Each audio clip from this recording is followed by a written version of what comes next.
ele estava participando da presbiteriana, não tinha sido rebatizado, a presbiteriana aceita ele na comunhão a partir de uma Santa Ceia, o batismo dele por aspersão era o mesmo, então tá tudo ok, participa do corpo da igreja.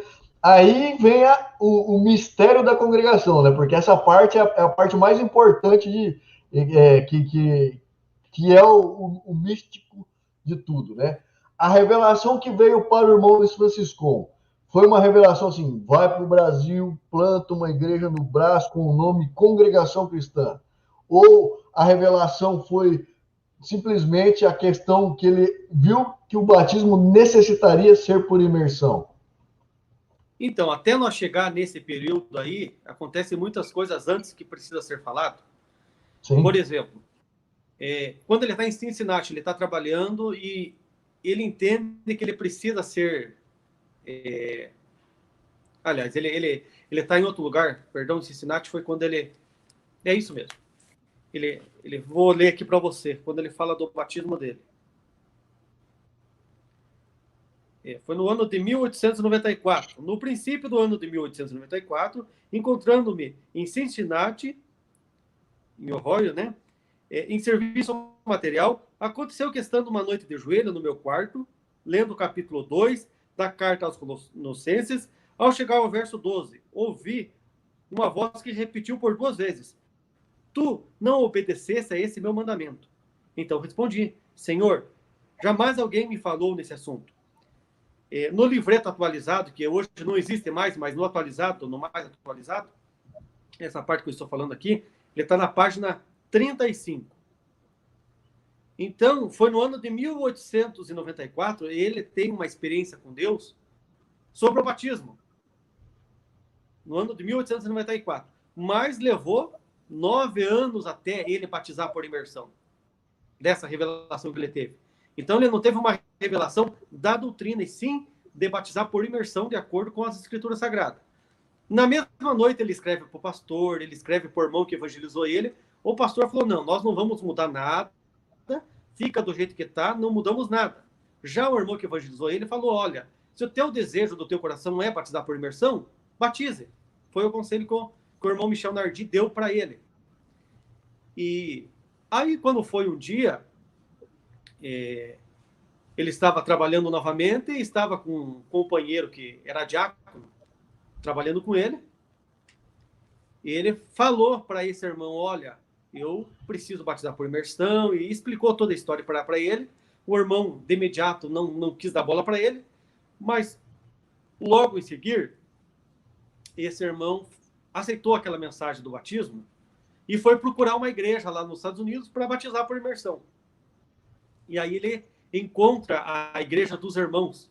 Essa Igreja dos Irmãos, ela atende por diversos nomes: Igreja dos Irmãos, Casa de Oração, Assembleia Cristã, Assembleia dos Irmãos. Cada país ela tem um nome diferente. E quando eles têm contato com essa igreja, que o irmão o José Beretta, ele encontra essa igreja usava véu, saudava com o ósculo, sentava separado, era ancião, não tinha dízimo. Então ele encontra esse grupo e lá ele é batizado. Então eles não tiveram a revelação do que hoje se entende por doutrina. Ele não teve, já estava prontinha, já tinha lá na Igreja dos Irmãos. E eles têm contato com esse grupo, ele batiza lá, só batiza somente. Congregou, por certo, teve diversas conversas, porque não é você chegar numa igreja e já batizar. Por certo, ele teve ali um contato com eles para poder batizar. Porque se você tiver um contato com esse grupo de irmãos, você vai ver que não é tão simples se você chegar e você querer se filiar a eles. Tem tudo uma preparação para daí eles se batizarem lá. Bastante bacana. Me perdoa ficar te interrompendo, mas eu creio que é a curiosidade de muitos. Até essa época, foi 9 anos, né, que ele teve essa conversa com Deus, que ele deveria batizar, e aí até ele, de fato, se batizar por imersão. Existia outras, sem ser essa igreja dos irmãos, que tem nomes distintos, né? Assembleia Cristã, em cada local tem um nome distinto.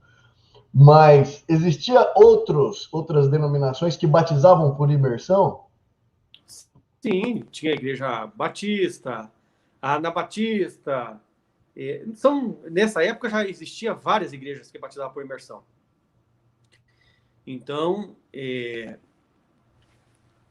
vou resumir, né? Porque é muita coisa. Então, vamos para mim poder chegar onde você fez a pergunta. Mas eu não posso pular algumas coisas, eu tenho que realmente falar. A presbiteriana, nessa época, ela estava enfrentando diversas dificuldades.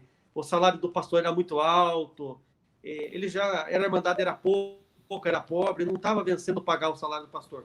Então, o irmão Frascon já estava meio desgostoso sobre isso, e tinha mais algumas coisinhas assim que estava trazendo um desconforto para ele na presbiteriana. Quando ele tem esse contato com o irmão Beretta, o Beretta batiza ele, interessante que o irmão Beretta era diácono e era solteiro. O Beretta nunca casou e era diácono. Morreu como diácono na Assembleia Cristã da cidade de Siracusa, ali perto de Nova York. Então, interessante também que o irmão Frascon foi batizado somente em nome da Trindade. Em nome do Pai, do Filho e do Espírito Santo. Essa foi o batismo do irmão Frascon. Não foi batizado como hoje nós. Em nome do Senhor Jesus, em nome do Pai, do Filho e do Espírito Santo. Não. Foi somente em nome da Trindade. Também uma coisa bastante interessante, porque você prega que o batismo não é válido porque batizou só em nome do Pai, do Filho e do Espírito Santo, não batizou em nome de Jesus. Isso é pregado lá por ele. Mas o próprio Francisco batizou somente em nome do Pai, do Filho e do Espírito Santo. É bastante interessante isso. Bom, o irmão Francisco, acontece, o batismo dele foi no ano de 1903. Quando ele batiza, o pastor está na Itália. Quando o pastor volta da Itália, ele acaba pedindo um pouquinho de tempo para o pastor antes da pregação, que ele tinha um recado para passar para a igreja. Estou resumindo bastante para não ficar cansativo, né? Quando o pastor dá a oportunidade do irmão Francisco falar à igreja, o irmão Francisco pergunta se ele tem alguma coisa contra ele, se ele fez alguma coisa que desagradou a igreja. E todos relatam que não, que todos estão em paz com ele, que nada ele tem desagradado a igreja. Então ele fala, olha, eu entrego nessas alturas, ele já era ancião na presbiteriana, e vem a ser o presbítero, né? Então ele entregou, ele era secretário também, ele entregou o cargo de secretário, ele entregou o ministério de ancião e foi servir a Deus nas casas, com pequenos grupos. Anteriormente, o grupo do Beretta já tinha se desligado da presbiteriana, porque o grupo do Beretta não queria ficar fixo numa igreja. O grupo do Beretta entendia que a obra de Deus não era somente um lugar, então eles gostavam de congregar em vários lugares. Quando o pastor tentou seduzir eles e falava, vocês têm que membrar, ficar na presbiteriana, o grupo do Beretta se desliga, porque eles não aceitavam ficar fixo num lugar. Então o grupo do Beretta, ele sai antes do grupo do irmão Francisco. E o grupo do irmão Francisco sai da presbiteriana por causa do batismo. E aí, então, se juntam esses dois grupos. Inicialmente, uma igreja sem nome. Eles eram chamados de Igreja dos Toscanos, igreja italiana. Também atendia pelo nome de missão. Eles tinham a missão de levar a palavra de Deus. Não tinha placa. Só que ocorre uma coisa triste. Vamos dizer, como o irmão Francisco não tinha uma formação teológica, ele não tinha um entendimento ali, ele é recém-convertido. Vamos dizer, já fazia 10 anos, mas ainda não tinha alcançado a luz em algumas coisas. Ele achava, numa das viagens que ele foi para a Itália, quando ele voltou, ele achava que tinha que guardar o domingo. E ele quis impor o domingo na igreja como se fosse o sábado aí para os sabatistas, né? Então ele queria santificar o domingo. E aí ele encontrou uma resistência na igreja. A igreja não aceitou a guarda do domingo. E ele ficou descontente, ele se desliga do grupo. Ele até usa que Deus fez ele se afastar do grupo, mas é forte dizer que Deus fez ele se afastar do grupo, visto que era uma coisa errada que ele estava fazendo. Querer impor o domingo, né? Como um dia santo. E ali o grupo não quis saber, ele se afasta do grupo, há uma divisão ali, então, sobre a parte, isso foi em 1904, sobre, então, a parte do dia do Senhor. Se santificava o domingo ao Senhor. Com o passar do tempo, o irmão Beretta, teve também o irmão Pietro Mecconi, chegou no irmão Franciscon e falou para ele, olha, irmão Franciscon, você tem que entender que nós temos que ser santos todos os dias. Mas não os dias devem ser santos. Mas nós se santificar cada dia. E nós vamos fazer diferença de dia. Aí o irmão Franciscon, ele abre a mente e ele compreende que ele estava errado, ele volta atrás e aí ele deixa essa história do domingo de lado. Então é bonito a humildade do irmão Franciscon, né? Ele voltar atrás. Os sinais estão se cumprindo e a cada dia estão mais claros.